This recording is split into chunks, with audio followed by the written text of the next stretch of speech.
আল্লাহর কসম লাগে কথাগুলো শুনে যাবেন। দুনিয়াতে থাকা অবস্থায় যারা আখিরাতের বাজার করলো না, সওদা করলো না, পরকালে তাদের কি উপায় হবে সেই চিন্তা যারা করলো না, তাদের মতো হতভাগ্যই দুনিয়াতে আর কেউ নেই।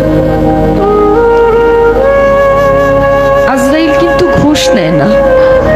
আমি অনেক টাকা গান করতে করতে অনেক টাকার মালিক, বাড়ি গাড়ি সবই আছে, যদি বলি যে আপাতত আমার গাড়িটা নিয়ে যান, আমাকে কয়েকটা দিন সময় দেন, মানবে?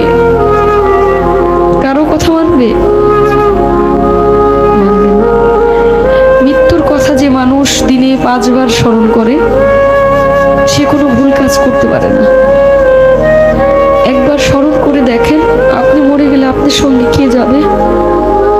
আপনি মরে যাওয়ার সঙ্গে সঙ্গে সকল কিছু ভাগাভাগি হয়ে যাবে।